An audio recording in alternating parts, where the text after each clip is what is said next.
সুতরাং মানুষের তিনটা বিপদ। নাম্বার 1 হলো মানুষের মরণ। এই মরণের কথা বলতে যা আল্লামা মুফতি আমজাদ আলী সাহেব একটা কিতাব লেখলেন, কিতাবের নাম বারে শরিয়া। এই কিতাবের মধ্যে উনি লেখলেন মানুষ যখন সাধারণ মৃত্যুবরণ করে 70টা তাজা উটের গায়ের চামড়া জবাই না করিয়া উল্টো দিকে টান দিয়া লবণ আর মরিচ লাগায় দিলে যতটুকু যন্ত্রণা হয় এর চাইতে 70 গুণ যন্ত্রণা হলো একটা সাধারণ মৃত্যু। এখন আমরা যারা মরণকালে পায়খানা করে দিই গো, আমরা যারা মরণকালে প্রস্রাব করে দিই, কত মানুষ মরণের সময় চোখ দুটি বড় বড় হয়ে যায়, কত মানুষ মরণের সময় জিহ্বাটা বাইর হয়ে যায়, টঙ্গ বেঁকা হয়ে যায়। তাদের মরণটা কত কঠিন হয়।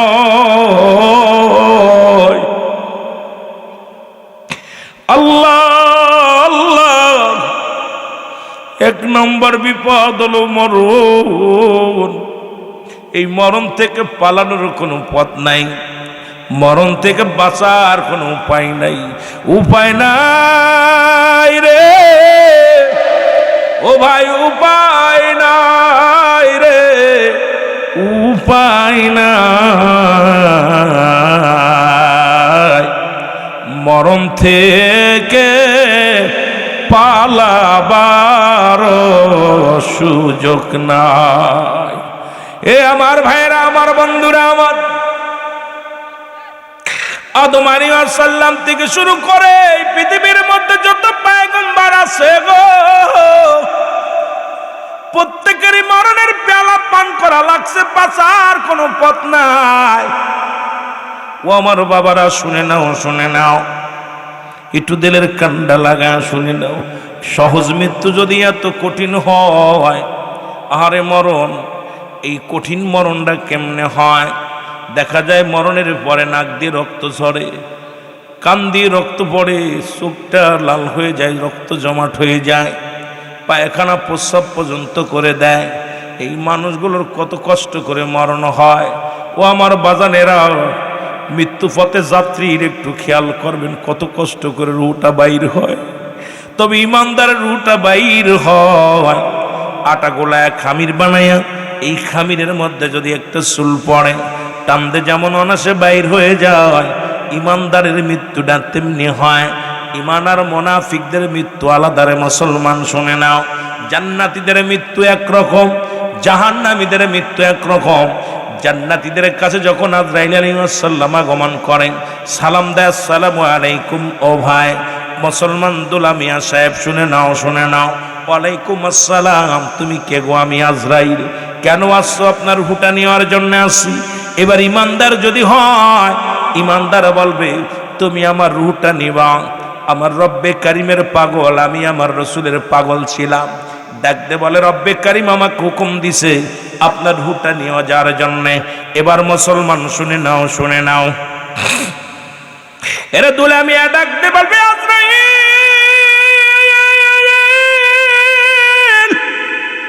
তুমি আমার নিতে আইছো গো। আজরাইল কোন জায়গা দিয়ে প্রবেশ করবা? আজরাইল বলবে, আপনি আপনার মুখ দিয়ে প্রবেশ করতে চাই। ডাকতে বলবে, না না, আমার এই মুখ দিয়ে কোরআনুল কারীম পড়েছি, এই মুখটা দিয়ে আমি আল্লাহর কালাম পড়েছি, আমি দুরূদ শরীফ পড়েছি, এই মুখটা দিয়ে আমার আব্বা মারে ডাকছি, এই মুখটা দিয়ে আমি আমার রসুলের দুরূদ পড়ছি। সুতরাং এই মুখটা দিয়ে তোমার আমি ঢুকতে দিতে পারি না, কারণ এই মুখটা দিয়ে আমি তোমার কোনোদিন ঢুকতে দিতে পারি না। যুবকেরা শুনেন, এই মুখের মধ্যে গাঁজা দিস না, এই মুখের মধ্যে বিড়ি দিস না, মুখের মধ্যে আবা দিস না রে যুবক। যুবক তোদের হাতে পায়ে ধরে বলে যায়, এই মুখটারে পবিত্র রাখ, এই মুখটারে পবিত্র রাখ, এই মুখের মধ্যে গাঁজায় টান দিস না। এই মুখটা দিয়া, ও যুবক, এই মুখটা দিয়া বিড়ির মধ্যে আর টান দিস না। এই মুখটা দিয়া তোর মা মায়ের গর্ভে যখন ছিলি, নাবির সঙ্গে নাবিটা জোড়ায়া দিছে, রব্বুল আলামিন তোরে কুরক্ত তোরে গাল দিয়ে খাওয়ান নাই, কারণ এই গাল দিয়া রব্বে কারিমের জিকির করবি, আমার আল্লাহরে ডাকবি, নবীর দুরূদ পড়বি, কোরআন তেলাওয়াত করবি। এই জন্য রব্বে কারিম এই মুখটা তোরে পবিত্র রাখছে রে যুবক। সেই মুখের মধ্যে কেমনে বিড়ির মধ্যে টান দিস রে যুবক।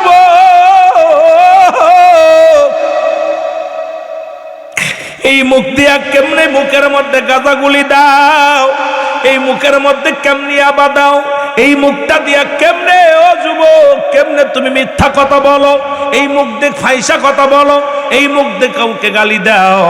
এই মুখটারে পবিত্র রাখলে বান্দা, আর এই মুখের থুতু মুবারক হবে কালি। কালি যেদিন কবরে যেদিন শোয়া দিবে সেদিন ওই মুখের থুতু মুবারক কাজে লাগবে রে যুবক। আমি আপনাদেরকে বইলা দেয়, আজরাইল বলবে আমি একটু মুখ দিয়া ঢুকবো, কয়ে ঢুকতে দিব না, কয়ে চলে যাবে চোখের কাছে, চোখ বলবে আজরাইল দাঁড়াও, এই চোখ দিয়ে আমি তোমার ঢুকতে দিতে পারবো না, কারণ এই চোখ দিয়ে আমি দুনিয়ার কোনো বেগানা নারী দেখি নাই, এই চোখটা দিয়ে আমি দুনিয়ার মধ্যে আমি আল্লাহর ঘর দেখে দেখে আমি মসজিদে হেঁটে যাইতাম, এই চোখ দিয়ে দুনিয়ার কোনোদিন আমি সিনেমা দেখি নাই, এই চোখ দিয়ে কোনো নারী নাচানো দেখি নাই, এই চোখ দিয়ে কোনোদিন ফাইসা নারী দেখি নাই, আমার এই চোখ দিয়ে আমি খোদার কোরআন দেখে দেখে পড়েছি, আলেম ওলামারে দেখেছি, মার মুখের দিকে তাকাইছি, বাবার মুখের দিকে তাকাইছি মায়ার নজরে, কোনোদিন আমি অন্যায় কোন দিকে এই দৃষ্টিশক্তি দিই না। সুতরাং আমার চোখ দিয়ে তোমার ঢুকতে দিতে পারি না। আজরাইল ফিরে যাও, চলে যাবে মুসলমান কানের কাছে, কান বলবে আজরাইল দাঁড়াও, আমার এই কান দিয়ে কোনোদিন অসলে বেপনা গান শুনি নাই, এই কান দিয়ে কোরআন আলেম ওলামা যখন আলোচনা করতো আলোচনা শুনতাম, কোরআন থেকে তেলাওয়াত তো শুনতাম, সত্যের কথাগুলো বলা হতো আমি এই কান দিয়ে শুনেছি, জীবনে কোনোদিন গান বাজনা শুনি নাই, এই কান দিয়ে আমি কোনোদিন ফাইসা কথা শুনি নাই। সুতরাং আমার এই কান দিয়ে তোমার ঢুকতে দিতে পারি না। চলে যাবে মুসলমান হাতের কাছে, হাত বলবে আজরাইল দাঁড়াও, এই হাত দিয়ে আমি কোনোদিন গানের প্যান্ডেলে টাকা দিই না, এই হাত দিয়ে আমি কোনোদিন জোয়ার প্যান্ডেলে টাকা দিই নাই, আমার এই হাত দিয়ে কোনোদিন নটপটি দিয়ে টাকা দিই না, এই হাত দিয়ে কোনোদিন আমি ফাইসা কাজে কোনোদিন টাকা পয়সা উড়াই নাই, এই আমার এই হাত দিয়ে দান ধ্যান করেছি, মসজিদে দান করেছি, মাদ্রাসায় দান করেছি, আমার এই হাত দিয়ে গরিব অসহায় মানুষের সাহায্য করেছি, আমার এই হাত দিয়া দুনিয়ার মধ্যে ইসলামের কল্যাণের জন্য কাজের জন্য ব্যয় করেছি। সুতরাং আমার এই হাত দিয়ে ঢুকতে দিতে পারবো না। চলে যাবে মুসলমান মাথার কাছে, মাথা বলবে আজরাইল দাঁড়াও, আমার এই মাথা দিয়ে দুনিয়ায় অন্য কোনো মানুষকে সিজদা করি না, দুনিয়ার অন্য কারো সিজদা করি নাই, একমাত্র প্রভু একমাত্র আমার আল্লাহ, সেই রব্বে কারিমের সিজদায় নত হয়ে রব্বে কারিমকে ডেকেছি। সুতরাং আমার মাথা দিয়ে তোমার ঢুকতে দিতে পারি না। আজরাইল চলে যাবে পায়ের কাছে, পা বলবে আজরাইল দাঁড়াও, আমার এই পা দিয়ে কোনোদিন আমি গান বাজনার দিকে যাই নাই, অন্যায় দিকে পাটা বাড়াই নাই। যখন আলোচনার ময়দান ওয়াজ নসিহত হতো আমি গুটি গুটি পায়ে রওনা হয়ে যাইতাম ওই জান্নাতের বাগানে, মসজিদের দিকে চলে যেতাম, ভালো কাজের দিকে পাটা বাড়াইছি, কোনো অন্যায় দিকে চলি নাই। সুতরাং আমার এই পা দিয়ে তোমার ঢুকতে দিতে পারি না। আজরাইল দাঁড়িয়ে থাকবে, আমার আল্লাহ ডাকতে বলবে আজরাইল ওরে আমার ইমানদারের রুটে আনতে গেছো, সময় শেষ হয়ে গেছে, চলে আসো, যাও তুমি জান্নাতের মধ্যে যাও, জান্নাতের বিবরণগুলো তারে দেখায়া দাও, জান্নাতের বিবরণগুলো জান্নাতের নিয়ামতগুলো তারে দেখায়া দাও। জোরে জোরে চিল্লায়া বলা যাবেন আল্লাহু আকবার। আমার মরণ শিবে কখন কেউ তো জানি না, আমার একটু মহব্বতে বলেন আমার মরণ আসিবে কখন কেউ তো জানি না, আমি চলে যাব আমায় তোমরা বইলা যাইও না, আমি চলে যাব, আরো জোরে জোরে বলেন আমি চলে যাব আমায় তোমরা বইলা যাইও না, আমার মরণ আসিবে কখন কেউ তো জানি না, আমার মরণ আসিবে, একটু জোরে জোরে চিল্লায় বলেন আমার মরণ আসিবে কখন।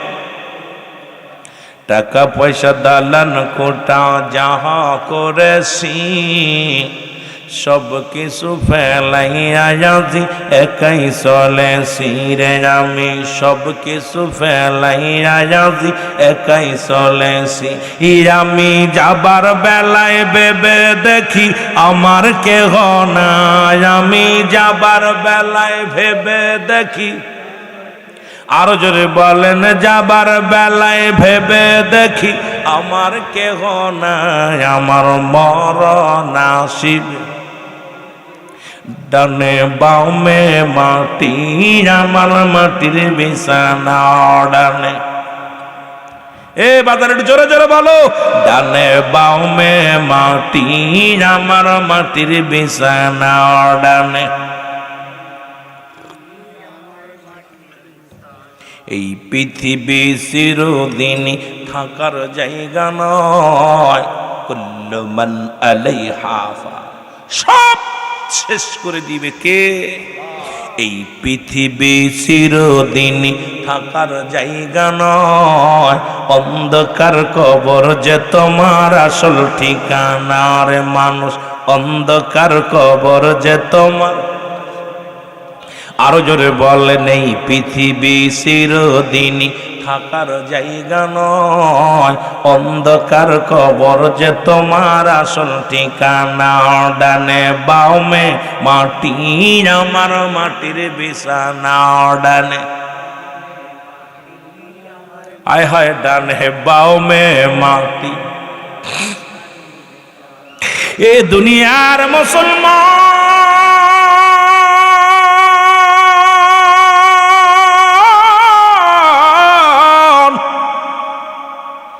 যে কথাগুলো বলতেছিলাম দিলের কান্না লাগা শোনো গো ও যুবক ও ফিরোজপুরের যুবকেরা রে আজরাইল যখন আইসাইবো ডাকতে বলবো অমুক মিয়া কোথায় রে দুলা মিয়া শোনো নাও এই নাও হাজী সাহেব জান্নাত দেখাইবে বলবে আমি জান্নাতের পাগল নয় আমি আমার রব্বি করিমের পাগল বলে বান্দারে দেখো উপরে জান্নাতের গায়ে উপরে থাকবে আল্লাহু আকবার জোরে জোরে বলা যাবে না মারহাবা মাঝ দুনিয়ার মধ্যে লেখা থাকবে লা ইলাহা ইল্লাল্লাহু মুহাম্মাদুর রাসূলুল্লাহ জোরে জোরে চিল্লায় বলা যাবে না মারহাবা বান্দা এই নামটা দেখে পাগল হয়ে যাবে রে আজরাইল আলাইহিস সালাম ভিতরে ঢুকবে আস্তে আস্তে করে রুটা বাইর করবে বাইর হওয়ার পর ও আমার যুবক বন্ধুরা শুনে নাও এই দুনিয়ার মধ্যে বডিখানা যখন পড়ে থাকবে আপনারা আমার দেহখানা পড়ে থাকবে ইমানদারের অনুমতি ছাড়া ঢুকতে পারবে না তাইলে এত বড় দানব রে মুসলমান এই পৃথিবীর সমস্ত পানি যদি তার মাথায় ঢেলে দেয়া হয় একটু পানি জমিনের মধ্যে গড়ায় পড়বে না এই দানব প্রকৃতির আজরাইল যখন আপনার আমার সামনে আইব ও যুবক ভয়ে দেখবেন মানুষ আত্মহারা হয়ে যাবে ও যুবক এই জন্য আজরাইল এমন ভাবে আপনাকে থাবা দিবে এমন ভাবে আপনার রুটাকে ধরবে দরিয়ার টানলে ছিঁড়ে নিয়ে চলে যাবে কোনো ওজর মানবে না কোনো কৈফিয়ত চলবে না ও যুবক বাবারা আমার এই দুনিয়ার কোনো কথাই শুনবে না ঘুমাসার সঙ্গে পড়ে থাকবে দুনিয়ার মায়ার আমার বাবারা আমার এই আজরাইল আলাইহিস সালাম যখন রুটা নিয়ে যাবে এই মৃত্যুর কথা বলতেছিলাম ওই মুকামজাত আলী সাহেব শুধু নয় এই মৃত্যুর যন্ত্রণা এত কঠিন এই মৃত্যুর যন্ত্রণা এত কঠিন যেটা মরিয়ম আলাইহিস সালাম ঈসা আলাইহিস সালাম যখন ঈসা আলাইহিস সালাম মা মরিয়মকে জিন্দা করলেন জিগাইলো বাবা মা গো ও মা মরিয়ম তোমার মৃত্যু যন্ত্রণা কেমন হয়েছে রে মা গো কয় মা বাজান রে আমার তোমার দুনিয়া আনতে যত কষ্ট না হয়েছে আমি মরিয়মের মনে হলো আমার দেহ থেকে চামড়াটা কে যেন জোর করে ছিনিয়ে নিয়ে গেছে আমার দেহ থেকে চামড়াটা যেন গা থেকে জীবিত মানুষের খুলে নিয়ে গেছে এত যন্ত্রণা আমি অনুভব করেছি আর মুসলমান আল্লাহ বলে আজরাইল তাড়াতাড়ি যাও ঈসা নবীর জানে আসো তার মা রুটা কেমনে করে নেওয়া হয়েছে ঈসা নবীর কাছে আসলেন আজরাইল আলাইহিস সালাম ডাকতে সালাম দা আসসালামু আলাইকুম নবী ঈসা আগে বলো আজরাইল আমার মার রূহটা কেমনে বাইরে হয়েছে? ডাকতে বলে হুজুর আপনি তো জানেন আমার পা থাকে জমিনে, মাথা থাকে আসমানে, তামাম পৃথিবীর পানি যদি ঢেলে দেয়া হয় একটু পানি করে পড়বে না জমিনের মধ্যে। আমি এত বড় দানব। এ আমার আল্লাহর নবী শুনে নেন, আপনার মায়ের রূহটা বাইর করেছি, সামান্য শুধু হাত বারক রেখেছিলাম মাথার উপরে, মায়ের বুকে দুধ খাইতে খাইতে যেমনি ঘুমায় যায় আপনার মায়ের রূহটা আমি তেমনি বাইর করেছি। ঈসা নবীর মা চিৎকার মেরে ডাকতে বলে মরিয়ম আলাইহিস সালাম, বাবা ঈসা রে, এই মৃত্যু যদি এত কঠিন হয় রে,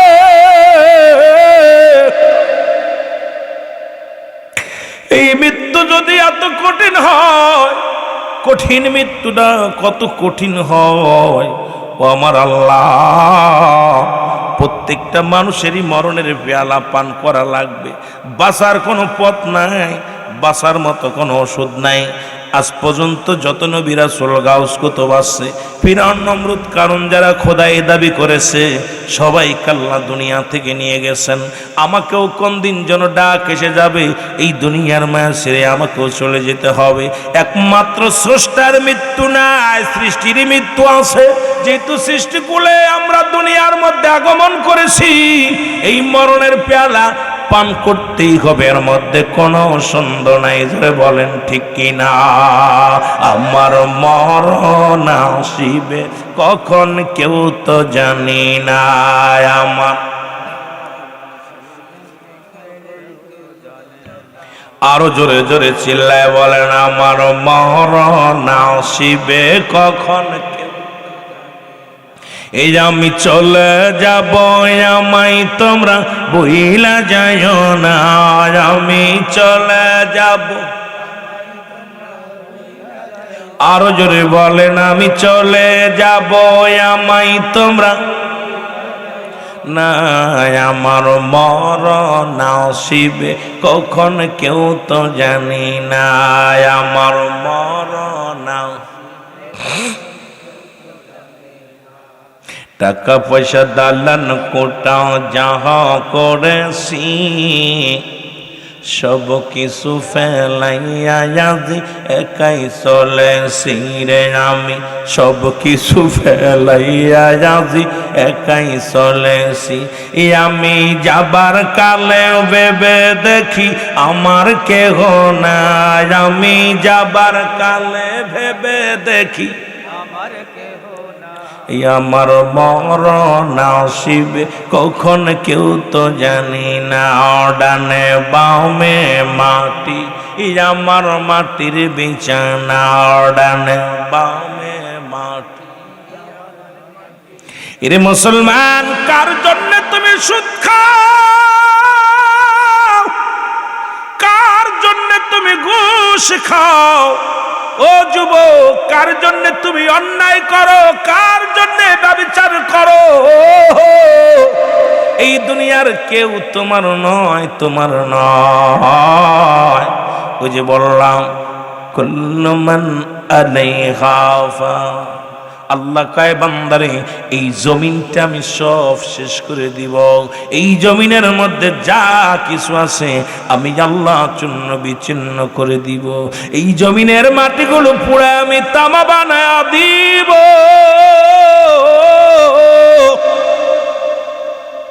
এই জমিনের পানিগুলো পুরো আমি ছাই বানায়া দিব।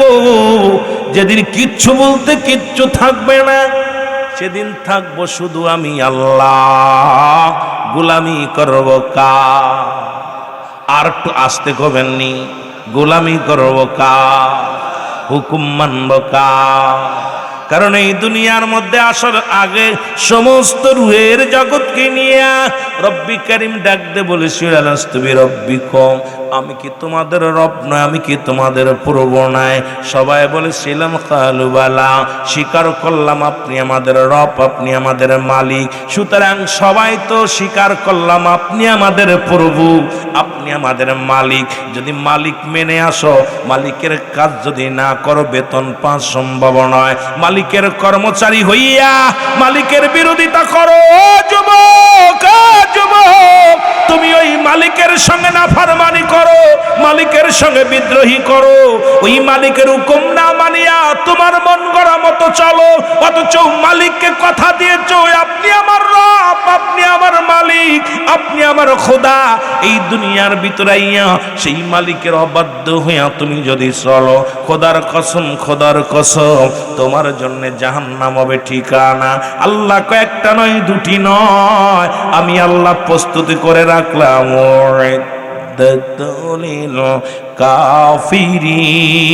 কাফিরিন, আমি আল্লাহ কাফের বেঈমান মুনাফিকদের জন্য প্রস্তুতি করে রাখলাম সাতটা জাহান্নাম। কিডা কিডা যাবেন একটু হাত দুখাই না তুলায় দেখা। কোন বুকাদের কাছে ওয়াজ করতে আসলাম বুঝলেননি? কোন জগতে আসলাম? আহারে ওয়াজ শুনতেছে, কয় সুর শুনতেছি খালি বয়া বয়া। আমি কলাম কিডা কিডা জাহান্নামে যাবেন প্রস্তুতি করে রাখছে কাফের বেঈমান মুনাফিকদের জন্য, নাফরমানদের সঙ্গে, নাফরমানীদের জন্য আল্লাহ 7টা জাহান্নাম প্রস্তুতি করে রাখছে। তা বললাম কিডা কিডা যাবেন, 7 উঠেছে, আমরা যাব। তাহলে ওয়াজ কারে শোনাইতেছি? এই জন্য আমি মাঝে মাঝে একটা গজল গাই খুব, ও রাসূল দেখা যান, ও নবী দেখা যান গো, তামাম পৃথিবী বইরা গেছে, সারা পৃথিবী বইরা গেছে, ইবলিস শয়তান নবী দেখা যান, ও নবী দেখা যান গো, নবী দেখা যান, ও নবী দেখা যান। আরো জোরে জোরে বলেন, ও নবী দেখা। এই সারা বাংলা বইরা গেছে, তামাম বাংলা বইরা গেছে, নবীজি ইবলিস শয়তান নবী দেখা যান, ও নবী দেখা যান। মসজিদেতে আজান দিলে লোক যায় না জামাতে, টিভি আর বিসিআর লইয়া আসে তামাশাতে। মসজিদেতে আজান দিলে মুসলমান যায় না যে জামাতে, মোবাইল ফোন আর টিভি লইয়া আসে তামাশাতে। মরণ যে হইবে নবী, মরণ যে হইবে নবী, বুঝেও বোঝে না যে নবী দেখা যান, ও নবী দেখা যান গো। তামাম পৃথিবী বইরা গেছে, সারা পৃথিবী বইরা গেছে, নবী ইবলিস শয়তান নবী দেখা যান, ও নবী দেখা। পর্দা নারী মানে না যে, শ্রদ্ধা নাই দেশেতে, অশিক্ষিত আর মূর্খ জাতি দেয় নেতৃত্ব সমাজে। ইমামকে হুকুম করে মুসল্লি গণে, আলেম নামের জালেম গণ বিদেশটা গেছে ভরে, আলেম নামের জালেম গণ বিদেশটা গেছে ভরে। মসজিদ তুইয়া মন্দিরে দৌড়ায়, মসজিদ তুইয়া মন্দিরে দৌড়ায়, ক্ষমতারি লোভে নবী দেখা যান, ও নবী দেখা যান গো, নবী দেখা। জোরে বলেন, ও নবী দেখা যান গো। সারা পৃথিবী বইরা গেছে নবী, তামাম পৃথিবী বইরা গেছে নবী ইবলিস শয়তান, হাই ইবলিস শয়তান নবী দেখা যান। আহা, রাসূল বলছে, তিরমিজি শরীফের হাদিস 3952 নম্বর, রসুল বলছে আমার উম্মাতের মধ্যে একদল, ওরা কি করবে, নিজেরা মূর্তি পূজা করবে, অন্যকে উৎসাহিত করবে। এই জন্য এখন মসজিদ থুয়া খালি মন্দিরে দৌড়াইতেছে, সিয়ারের দরকার। জোরে বলেন ঠিক কিনা? ও নবী দেখা যান গো, নবী দেখা যান, ও নবী দেই। পিতা পুত্রের নাই যে প্রেম, প্রেম শুধু নারীতে, এ জীবন করল নষ্ট নবী মাদক সেবনেতে। এ জীবন করল নষ্ট যুবক মাদক সেবনে। ওরে এই জামানায় থাকতে চাই না নবী, এই বাংলায় আর থাকতে চাই না নবী, যাইতে চাই আপনার দেশে, নবী দেখা যান, ও নবী দেখা যান গো। সারা পৃথিবী বইরা গেছে, তামাম পৃথিবী বইরা গেছে, ইবলিস ও শয়তান, হায় হায় ইবলিস ও শয়তান, নবী দেখা যান, ও নবী দেখা যান। আফসোস নবী গো, আপনার উম্মত বলে দাবি করি, সব নাফরমানি কাজ করি। জোরে বলেন ঠিক কিনা? এ দুনিয়ার মুসলমান দিলের কান্ডা লাগা শোনো, বাজানেরা শুনে নাও। বলতেছিলাম 1 নাম্বার কবর, এই কবে 1 নাম্বার মরণ। এই মরণের মধ্যে যদি থাকি গো, রাত শেষ হয়ে যাবে, আলোচনা শেষ করা সম্ভব নয়। 2 নাম্বার বিপদ হলো কবর। কবর বলতে বুঝায় মানুষের মৃত্যুর পর থেকে শুরু করে কিয়ামত পর্যন্ত জগৎটাকে বলা হয় কবরের জগৎ। আমার বাবারা, আমার দিলের কান্ডা লাগা শোনো, কবরে কোনো সকাল নাই, কবরে কোনো রাত নাই, দিন নাই, কবরে সকাল আর সন্ধ্যা নাই। কবরে শুরু আছে যার, শেষ হলো কিয়ামত পর্যন্ত। আবাদান আবাদান চিরস্থায়ী কবরে থাকতে হবে একমাত্র ঠিকানা। ও যুবক, যুবকরা, ওই কবরের কথা যদি কারুর একবার অন্তর ভিতর আসে, যেমন সেরা খোদা হযরত আলী ওই কবরের ভয়ে কেঁদে গেল রে।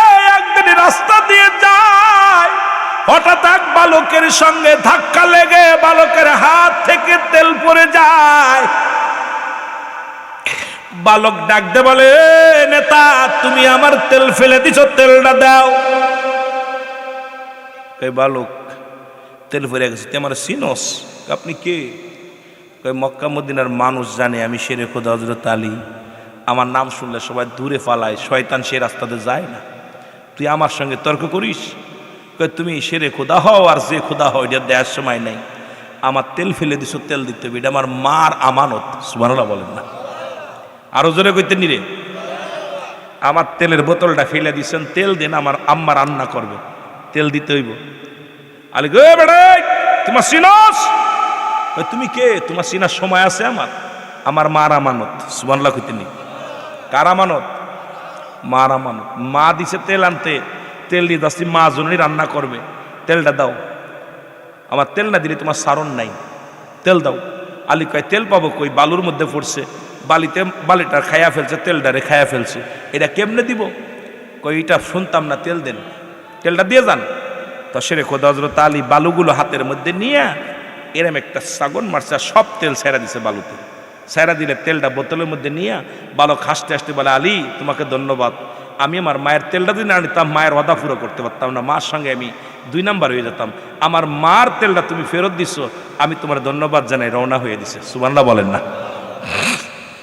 আলীও মনে মনে খুশি হইয়া শেরে খোদা হযরত আলী উনিও রওনা দিছে। রওনা দিয়া পিছন থেকে ডাকতে বলে, আলী। আলী পিছনে তাকায় দেখে কোনো শব্দ নেই। আলী! 3টা ডাক দিছে। দেওয়া পর আলী বলে, কে এত বড় মস্তান, আমার পিছন থেকে ডাকো, সামনে আসো। মাটি বলতেছে, আলী তুমি আমার চিনবা না, আমি শেরে খোদা হযরত আলী, আমি মাটি, শোনো আমি তোমাকে ডাকছি। মাটি বলতেছে, আমি আলী।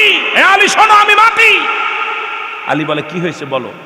আলী তোমার গায়ে শক্তি ছিল, আজকে বল দিয়ে আমারে চাবা মারছো, আমার হাড্ডি ভেঙে গেছে, সব তেল ছেড়ে দিছে।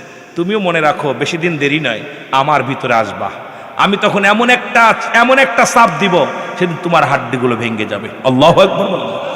শেরে খোদা হযরত আলী এমন বেগে একটা চিৎকার মারছে, একটা চিৎকার মাইরা দৌড় দিছে বাড়ি। দৌড়ায় যে একটা বছর খালি কান্দে আলী মাফের জন্য, আল্লাহ ওই কবরে যেদিন শুইব মাটি তোমার চাপ দিব। 10 জন সাহাবী তো নবীজি দুনিয়া থেকে জান্নাতের সংবাদ দিয়ে দিয়েছে। রাসূলুল্লাহ বলছে আবু বকর ফিল জান্নাতি, উমর জান্নাতি, উসমান জান্নাতি, আলী জান্নাতি, এরকম সাহাবীদের নাম দইরা 10 জন সাহাবীর নাম রাসূল পাক সাল্লাল্লাহু আলাইহি সাল্লাম ঘোষণা করছে এরা জান্নাতে যাবে। জোরে বলেন না মারহাবা। শেরে খোদা কাঁদতেছে। এক ঈদুল ফিতরের নামাজ শেষ করে শেরে খোদা হযরত আলী একদরই বাড়ি চলে গেছে। খুব খেয়াল করবেন, আমার নবীজি সালাম ফিরে আমার আলী গেল কোথায়, আমার আলী গেল কই? সাহাবীরা বলে ইয়া রাসূলুল্লাহ, ইয়া হাবিবাল্লাহ। হযরত আলী দেখলাম কানতে কানতে রওনা দিছে। নবীজি চলে গেলেন ছুটে বাড়ি যায় সালাম দিলেন। ঘরে থেকে ফাতেমা রাদিয়াল্লাহু তাআলা বলে, মা আব্বাজান আপনার জামাতা তো কানতেছে, আজকে অজার নয়নে কানতেছে, জামাত শেষ করে আইসা অজার নয়নে কানতেছে। আমার নবী বলে, আলী রে তুমি কানতেছো কেন? বলি ইয়া রাসূলুল্লাহ আমি কানতেছি, আপনি আমার জান্নাতি ঘোষণা করছেন।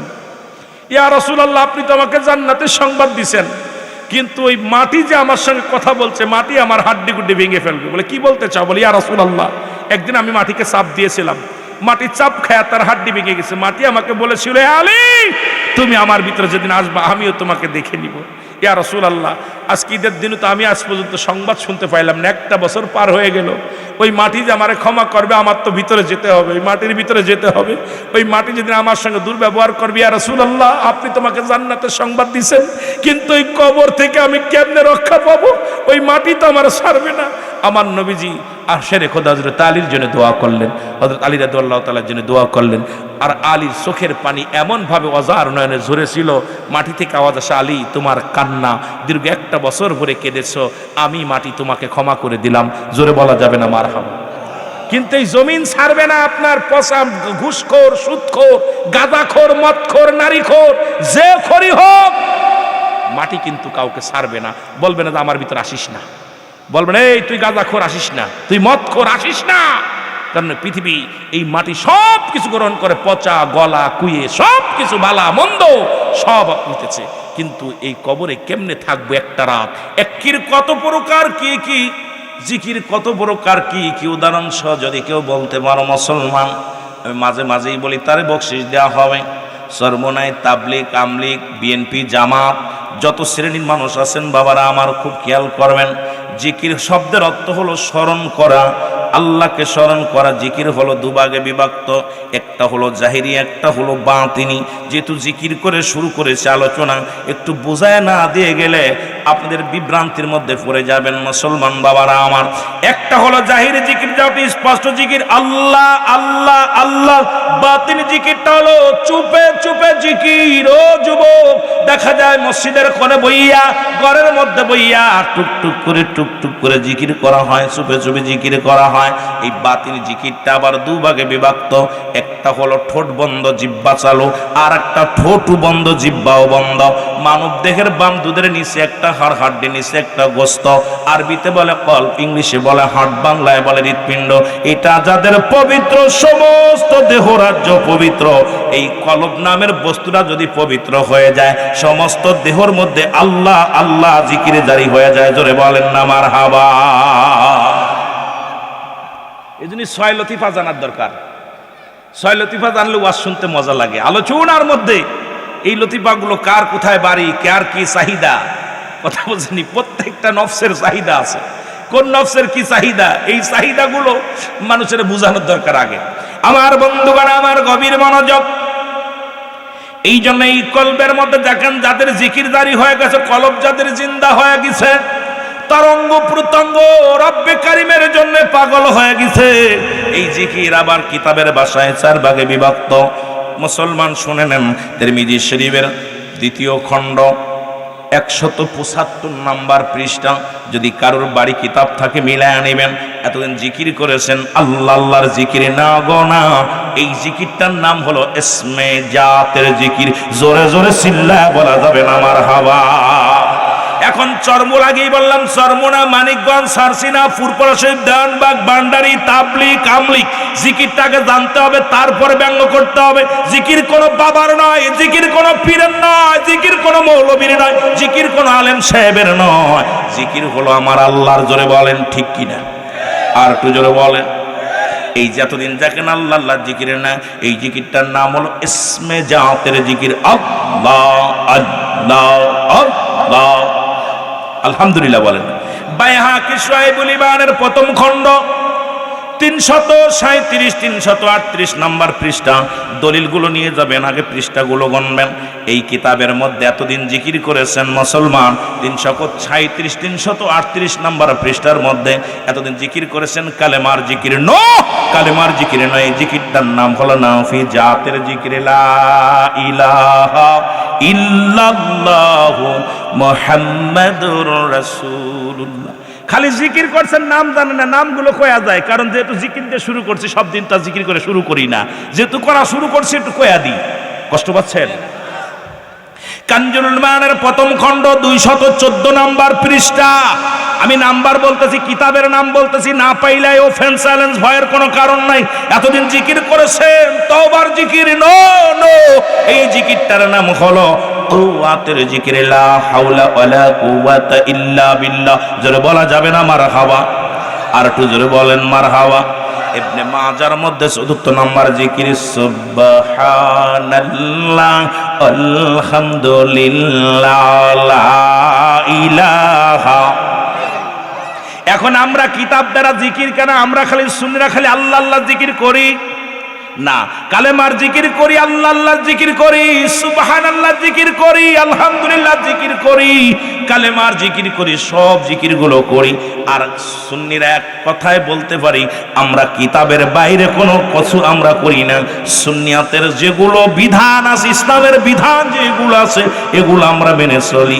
এটা দেখে অনেক মানুষের চোখই লাগে, কষ্ট হয়। আলেম ওলামা শুধু সুন্নিরা খালি বন্ডামি করে না রে বাজান না, সুন্নিরা কোনো বন্ডামি করে না, কারণ এরা রব্বে কারিমের জন্য পাগল। জোরে জোরে বলেন ঠিক কিনা? সুতরাং এইটা নিয়ে বিস্তারিত আলোচনা করতে গেলে সময় লাগবে। আমি খালি প্রকারভেদটা বলে গেলাম। আমার বাজানেরা, এই যে 4 ভাগে বিভক্ত করে দিয়ে গেলাম জিকির, আগেই একটা কথা বুঝায় দিই। জিকির শব্দের অর্থ হলো স্মরণ করা। কি করা? স্মরণ করা। এই জিকির করবেন সকাল সন্ধ্যা রাত দিন 24 ঘন্টা, অন্তরে অন্তরে সবসময় জিকির করবেন। আল্লাহ আল্লাহ আল্লাহ আল্লাহ আল্লাহ। খাইতে বসতে সবসময় আল্লাহ আল্লাহ আল্লাহ। রব্বে করিমের নামে যদি কুরবানি হতে পারো, রব্বে করিমের যদি গোলাম হতে পারো, তোমার জীবনটা আবার ধন্য হয়ে যাবে। জোরে বলেন মারহাবা। আর একটু জোরে বলেন মারহাবা। এখন এক শ্রেণী আলেম বলবো, হুজুর এটাও করলাম, কিন্তু এই যে মাথা ঝাঁকাইলেন, এটা তো মানতে পারি না। আমি কইলে সবচেয়ে বড় বেকুব, কারণ ও খুব বেকুবের বাচ্চা বেকুব।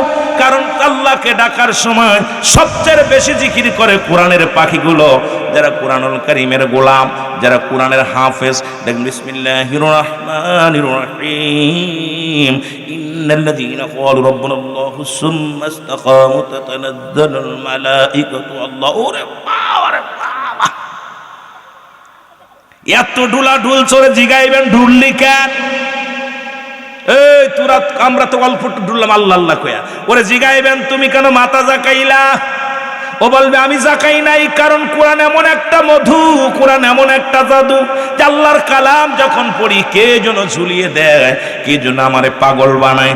আমার নিজের ব্যক্তিগত পাগল হই না, আমার রব্বে কারিম পাগল বানায়। জোরে বলেন ঠিক কিনা? যখন আমরা আল্লাহরে ডাকি আল্লাহ আল্লাহ আল্লাহ আল্লাহ, সমস্ত অঙ্গ প্রত্যঙ্গ আল্লাহর জন্য নিয়ে যায়। জোরে বলেন ঠিক কিনা? তবে ওই ব্যক্তি না বুঝার কারণে শুধু আপনাদের দুর্নাম দিবে। এবার কবেন, হুজুর এটাও মানলাম, কিন্তু এই যে আপনারা সামা বলেন, ও মুসলমান, সামা বলা জায়েজ না। একখান কিতাব যদি পারো হ্যাডাম থাকে নিয়ে আসো। গজল গাওয়া জায়েজ নাই, ইসলামী সঙ্গীত গাওয়া জায়েজ নয়। একটা কিতাব দেখাও। কারণ আমরা যখন গজল গাই, রসুলের 2 বছর রসুলের পাক সাল্লাল্লাহু আলাইহি ওয়াসাল্লাম মেম্বারে বয়া খুতবা দিতেন, আর একটা মেম্বারে বইয়া সাহাবীদের মুসলমান নবীজিকে নাচ শোনাতেন, হাম শোনাতেন, কবিতা আবৃত্তি করে শোনাইতেন।